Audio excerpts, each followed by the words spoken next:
Oh, yes, there's only one place to start. Last Saturday's world title fight in Manchester between Amir, the champion, and Derry's Paul McCloskey, the challenger. What a crazy spectacle. The week started in confusion surrounding the broadcaster and ended in total farce when McCloskey was ruled out by the ringside doctor and the referee of a tiny cut above his left eye. Eamon McGee stopped it with a towel in about 5 seconds. It got a bit ugly, a bit lively in the ring. Well, that was then, and this is now. Amir is resting, and he's entitled to rest.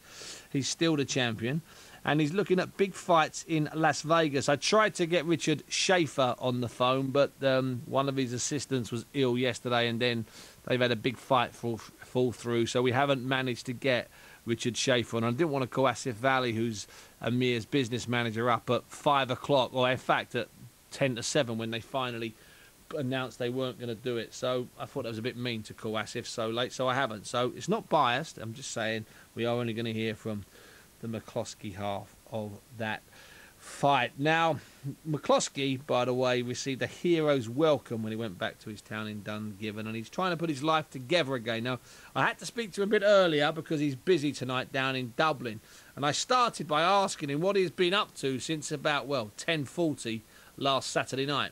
Trying to get my head around what happened, obviously, Steve, and then get back into what a normality with my family, you know. So just been trying my best to just get back to our normal way of life at the minute, you know. It's going to be hard for you, especially in Ireland at the moment, to have a normal life. You know that, don't you?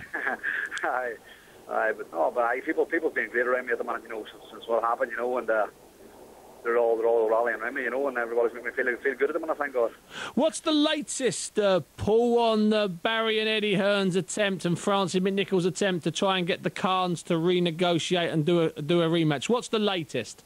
Well, at the minute, I think Barry sent off a letter to the British Boxing Board of Control and the WBA stating our problem, you know, and seeing what can be done, basically. But that's all I know at the minute, Steve, you know. And let me ask you this: how bad's your eye, Paul? And you know I'm taking the mickey. How bad is your eye? Well, Steve, I got a few stitches on it there, and they'll be out today or tomorrow, and it's pretty much quite well healed up, actually. I could be fighting in 2 weeks' time if I really had to, but I'm out for 28 days anyway, you know. But of course, it's well healed up. So what are you thinking about getting back in the ring quite soon, as such?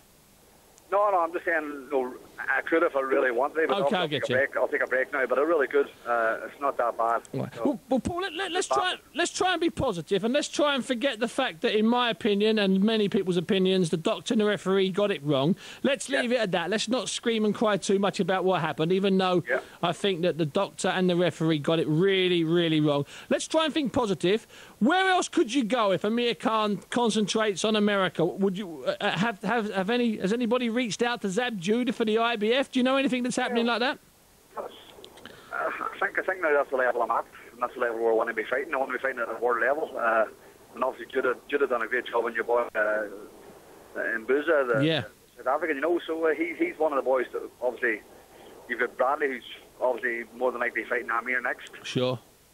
So that's the kind of fight I want, and obviously the next line is Zab Judah, but you just never know in boxing, Steve. But I want to fight at the top level from here on. Sure. And it looks like the EBU are going to take the European title away and have a couple of people fight for that as well, doesn't it?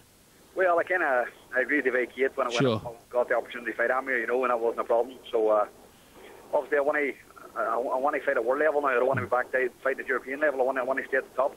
Well, you know, listen, it was a major attraction. It did great business on prime time, great business on the night in the arena. There's certainly some big light welterweight names out there for you, even if they're not world title fights. There's some big names. Yeah. No, if you look at the list of fighters in the top 20, there's some big names on there, and you know, even the likes of Morales fought Maidana there.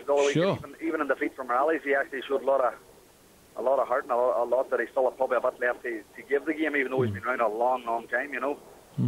Now, with about 5 or 6 days since the fight, Paul, do you have any regrets about maybe not starting a bit faster? I mean, do you have any regrets looking back on the fight?